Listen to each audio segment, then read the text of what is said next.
2024 সালের 16 জুলাই বাংলাদেশের সাম্প্রতিক ইতিহাসের বহুল আলোচিত একটি দিন। বৈষম্য বিরোধী ছাত্র আন্দোলনের সময় পুলিশের গুলিতে বেগম রোকেয়া বিশ্ববিদ্যালয়ের শিক্ষার্থী আবু সাইদের আত্মত্যাগ দেশ জুড়ে যে স্ফুলিঙ্গ ছড়িয়েছিল তা আজ কোটি মানুষের বুকে প্রতিবাদের প্রতীক।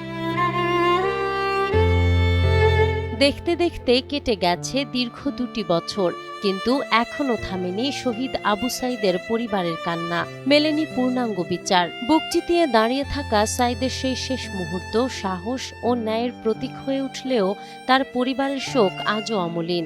সাইদ মামলার আংশিক রায়ে অসন্তোষ প্রকাশ করেছেন তার বাবা মকবুল হোসেন ও মা মনোয়ারা বেগম। তাদের দাবি, কাণ্ডে জড়িত প্রত্যেক আসামির সর্বোচ্চ শাস্তি নিশ্চিত করতে হবে। এই নির্দিষ্ট পুলিশ হিমরের মতো তাকে গুলি করে হত্যা করা হয়। আমরাও ইন্টারনেটে দেখছি 3টা গুলি করার পর ওই জমি পড়ে গেছে আর উঠি দাঁড়বা পারে।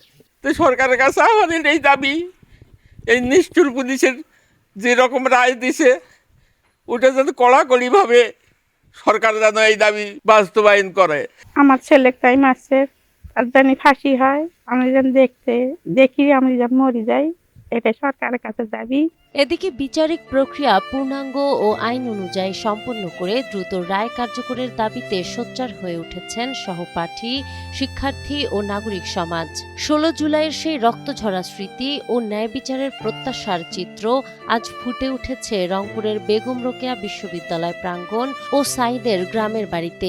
আমরা জানি যে শহীদ আবু সাইদ হত্যাকাণ্ডের বিচারের রায় প্রকাশ হয়েছে, কিন্তু রায় প্রকাশ হওয়ার পরেও সেই রায়কে কার্যকর করার কোনো ব্যবস্থাই কিন্তু আমরা এখন পর্যন্ত দেখতে পাচ্ছি না। আমাদের খুবই একটি ক্ষোভ ছিল যে অনেক গুরুতর দণ্ডে কিন্তু লঘু শাস্তি দেওয়া হয়েছে। আমরা সেই শাস্তির পুনর্বিবেচনা করার দাবি রেখেছি, সেটিও কিন্তু এখন পর্যন্ত আসার আলো দেখেনি। এবং অনেক পলাতক আসামি যারা দেশে ঘাপটি মেরে লুকিয়ে আছে তাদেরকে গ্রেপ্তার করার ব্যাপারে প্রশাসনের কোনো তৎপরতা আমরা লক্ষ্য করছি না। শহীদদের প্রতি এই ধরনের অবহেলা এবং উপেক্ষিত মনোভাব আমাদেরকে খুবই হতাশাগ্রস্ত করে তোলে। তো উনি আমাদের বিশ্ববিদ্যালয়ের শিক্ষার্থী ছিলেন, তো সে জায়গা থেকে ওনাকে এই বিশ্ববিদ্যালয়ে যেরকম সম্মান দেওয়া উচিত ছিল, আমরা মনে করি এটা সিটিপিটা বাস্তবায়িত হয় না। জুলের প্রথম শহীদের বিচারই যদি এখন পর্যন্ত কার্যকর না, তাহলে অন্য শহীদদের বিচার কি হবে কিনা এই বিষয়টা নিয়ে আমরা সন্দিহান। গণতান্ত্রিক রাষ্ট্রে আইনের শাসন ও জনআস্থা বজায় রাখতে আবু সাইদের নিরপেক্ষ তদন্ত ও দ্রুত পূর্ণাঙ্গ রায় কার্যকর করা জরুরি বলে মনে করেন সচেতন মহল। নাহার বৃষ্টি, টাইমস টুডে।